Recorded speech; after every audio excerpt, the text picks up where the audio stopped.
voilà, Patrick Djossou qui s'installe donc avec tous ses invités. Bonjour Patrick. Bonjour, Jennifer TV. Alors, c'est la période de carême, elle a bien démarré, tout a bien démarré chez vous? Oui, tout a bien démarré. D'accord. On est en concentration pour pouvoir atteindre le Nirvana. Absolument, on vous le souhaite, hein, on l'atteindra certainement. Alors aujourd'hui, dans Événement à la Une, nous avons différents sujets au menu.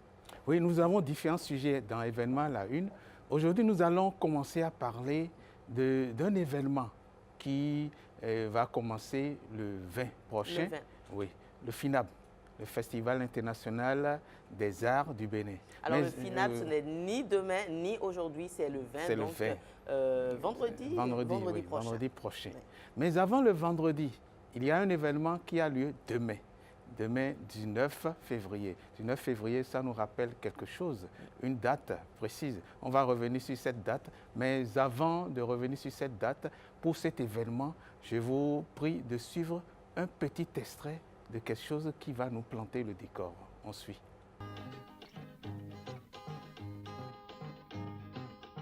La jeunesse béninoise marche fièrement, remplie de vaillance comme un régiment. Nous sommes des militants et quoique très jeunes, montrons que nous sommes l'espoir de l'Afrique. La jeunesse béninoise marche fièrement. Oui, la jeunesse béninoise marche fièrement. Elle marche tellement fièrement qu'on est avec Gershon Agboakounou, qui est le président du Parlement des jeunes du Bénin. Bonjour. Bonjour, monsieur Patrick. Alors, en tant que président du Parlement des jeunes, la jeunesse béninoise est en train de marcher fièrement. Fièrement pour un événement qui va commencer demain. C'est un mouvement pour la paix. Dites-nous, qu'est-ce que c'est et pourquoi? Qu'est-ce qui a motivé cet événement? D'accord, merci beaucoup.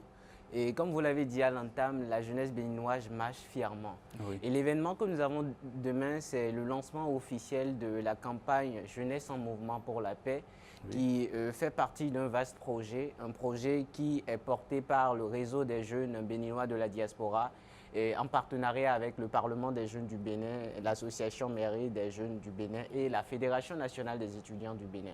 Ah, c'est beaucoup de partenaires. C'est beaucoup de partenaires parce que des justement, jeunes qui là, se sont nous parlons des jeunes. Oui. Et les jeunes, nous devons travailler de concert, nous devons travailler ensemble afin que l'objectif que nous avons, c'est-à-dire de prévenir les conflits électoraux, surtout de sensibiliser les jeunes sur leurs devoirs en période électorale, soit atteint. Oui, et donc l'objectif, c'est pouvoir être dans la paix. Bon, alors comment ça va se dérouler? Qu'est-ce que c'est cet événement? Est-ce que c'est juste une conférence? Est-ce que c'est une rencontre entre jeunes? C'est bon, un pique-nique? Qu'est-ce que c'est? D'accord.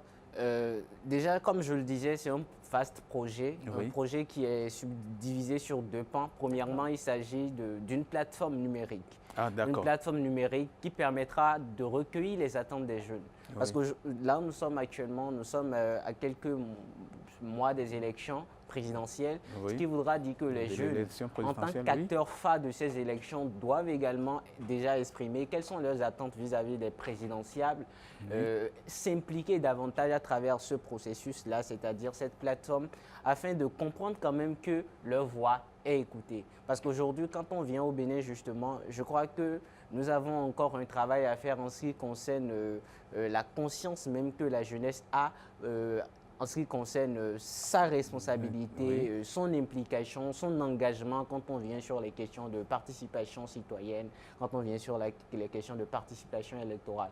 Donc oui, c'est une plateforme qui permettra déjà aux jeunes de pouvoir s'impliquer, de oui, donner quelles sont leurs attentes vis-à-vis de ceux qui aspirent à devenir président de la République. Oui. Mais non seulement ça, le projet nous permettra également d'aborder une tournée nationale, une tournée qui nous permettra d'aller dans 15 communes, des oui, communes qui sont choisies sur la base de critères bien spécifiques.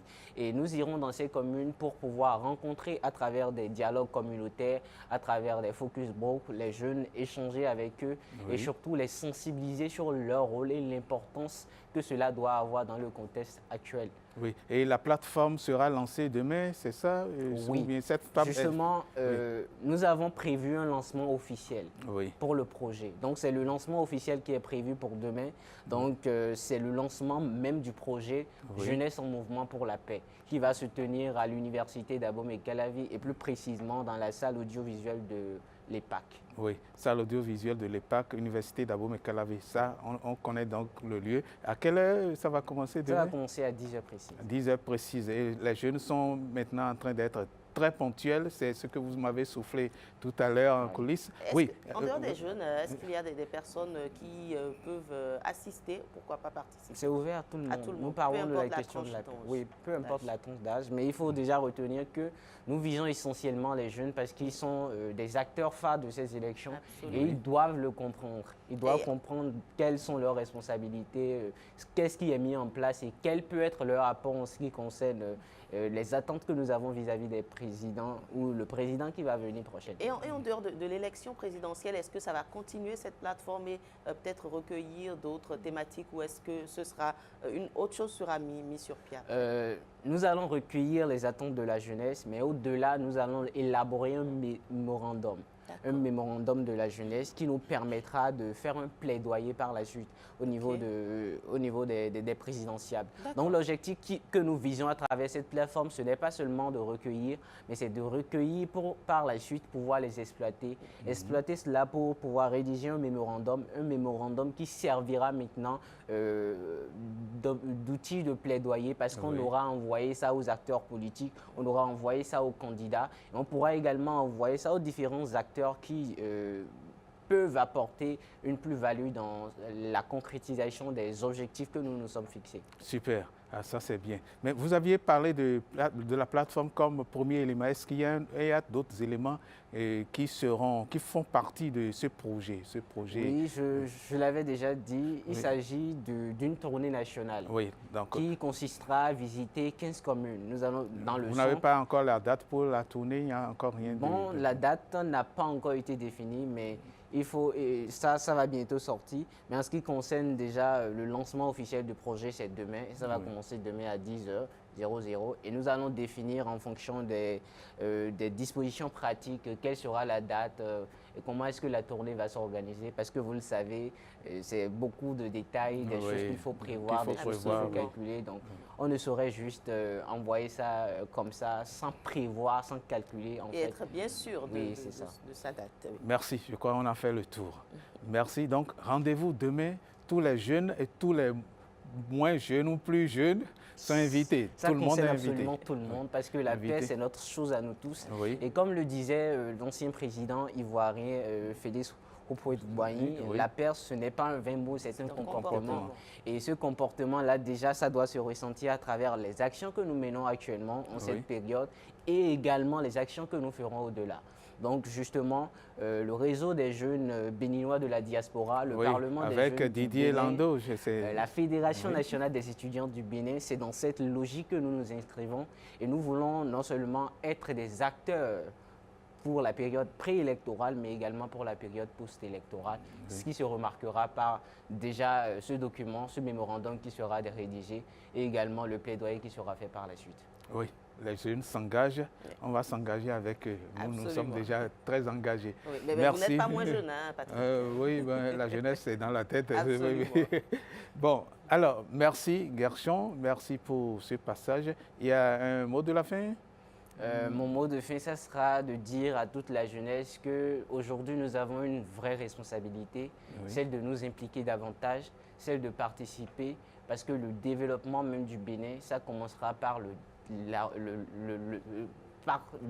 développement de sa jeunesse, aussi bien sur le plan intellectuel, aussi bien sur le plan de la participation citoyenne et absolument sur tous les plans.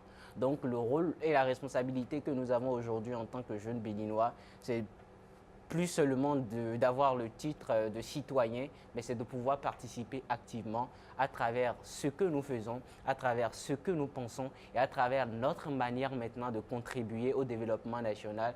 D'autant plus qu'aujourd'hui, nous avons la vision 2060 qui est là et qui, une fois encore, appelle la jeunesse à travailler, à être cette génération qui se lève à travers l'action et qui impacte pour le développement de notre nation.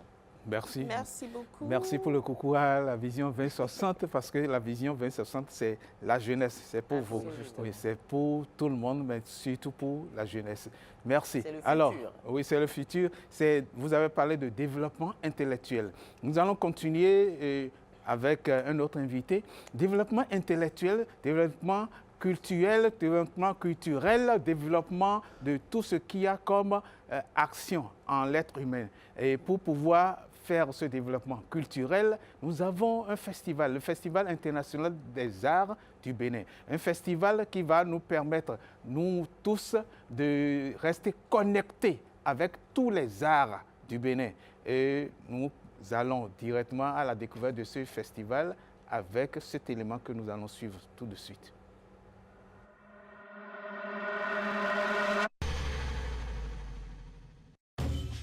Le Festival international des arts du Bénin FINAB est de retour pour sa 4e édition, 4 fois plus festif, 4 fois plus artistique et 4 fois plus coloré. Du 20 février au 1er mars à la plage Family Beach, plongez dans 10 jours d'expériences uniques, concerts, spectacles, expositions, performances artistiques, masterclass, conférences débats, projections de films, festival de grillades d'art culinaire et bien plus encore. Un petit point là comme ça, joli. Un peu là comme ça. Non, je suis trop belle, c'est pas normal.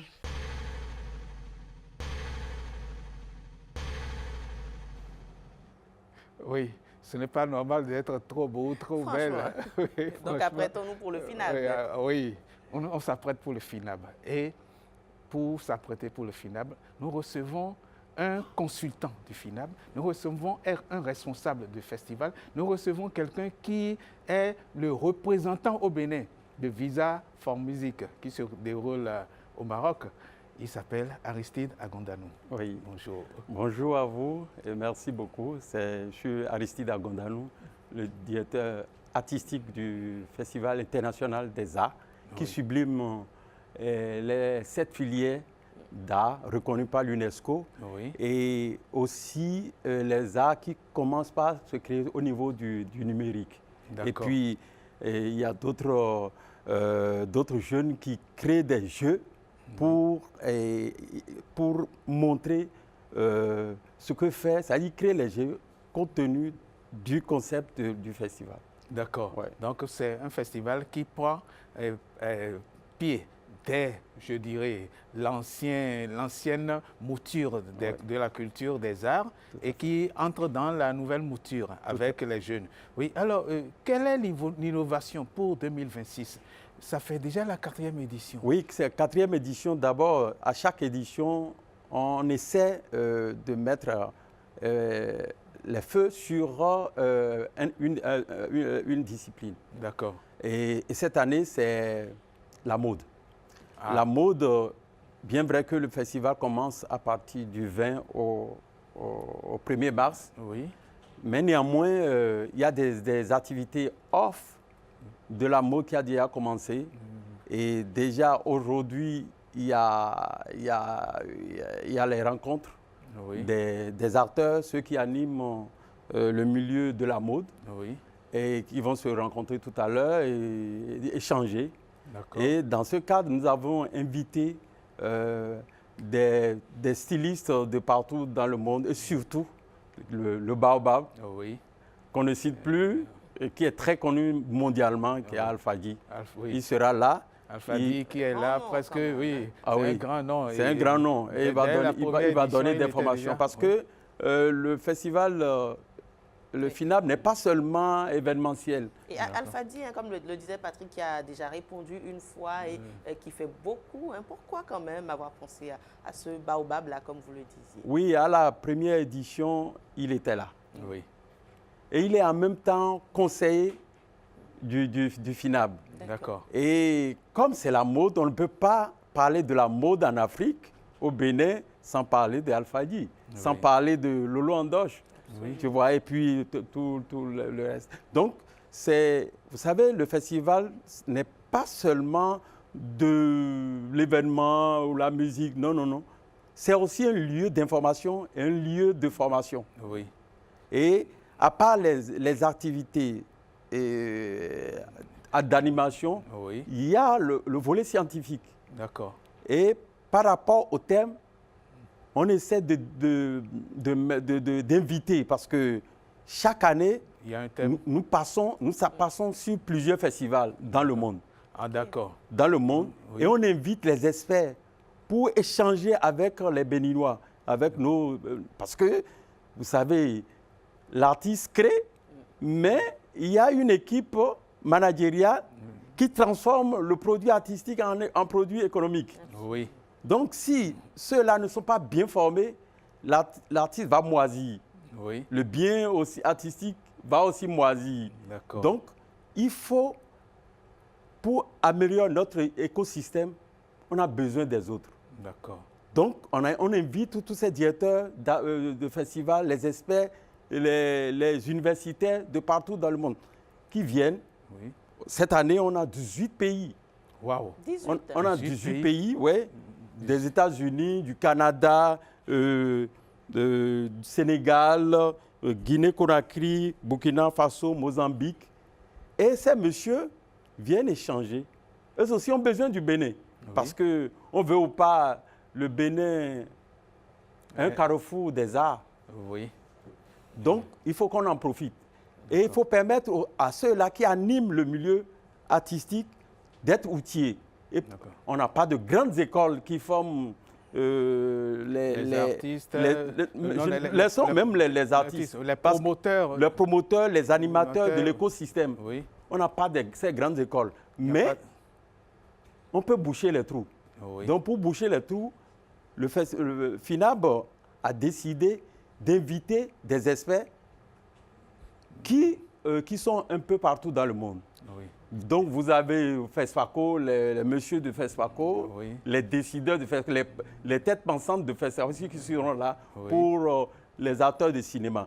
Oui. Et on me dira que c'est un foutou. Oui, c'est un foutou parce qu'on s'est inspiré de Dantokpa.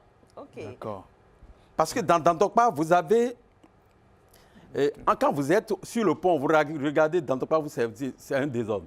Oui. Mais quand tu rentres à l'intérieur, là où on vend les tissus, tu ne verras pas les vendeurs de poissons. C'est bien organisé, c'est bien classifié. Oui. Donc, sur ce, ça permet aux visiteurs, surtout pour le Béninois, pour que les gens viennent au Bénin. Parce que c'est pour la visibilité du Bénin à l'international. On dit souvent que là ouvre toutes les portes, mauvaise bonne.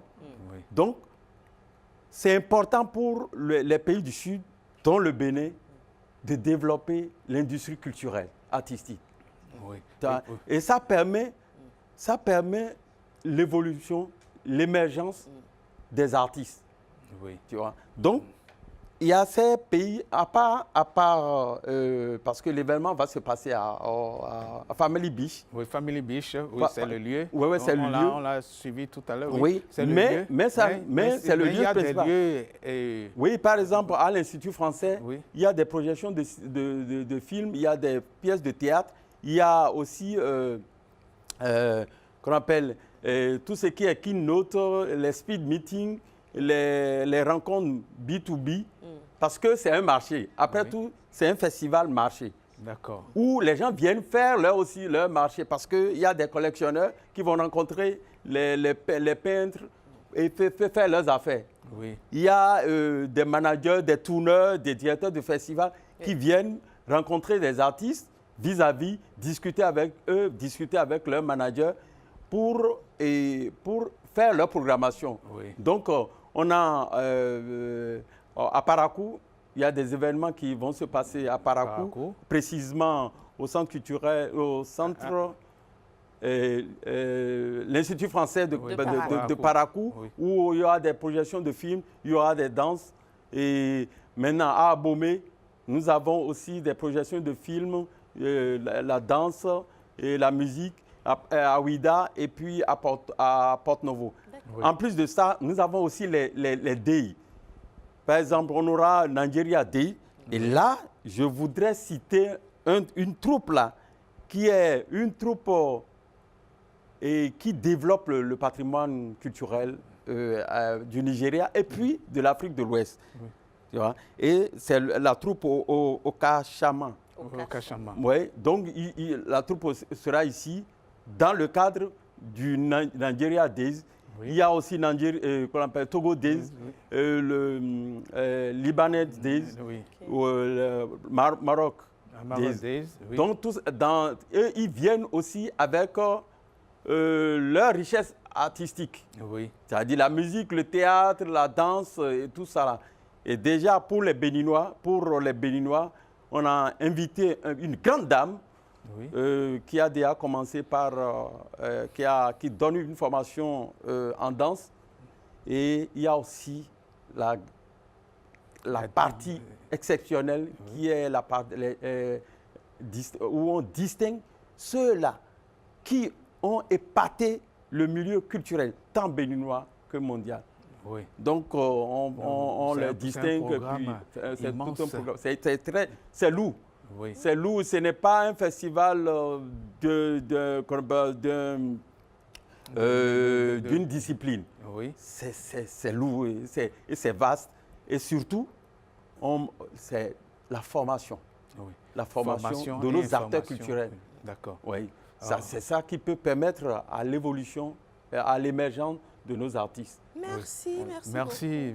Oui, le directeur artistique du FINAB, on est avec lui, Aristide Agondano. Oui. Merci pour toutes ces informations qui nous permettent d'attendre le FINAB avec foi et joie. Oui. Et nous savons que dès vendredi, ça va commencer. Oui. Mais déjà, vous avez parlé de la spécialiste de la danse. Elle sera certainement avec nous ici sur ce plateau demain.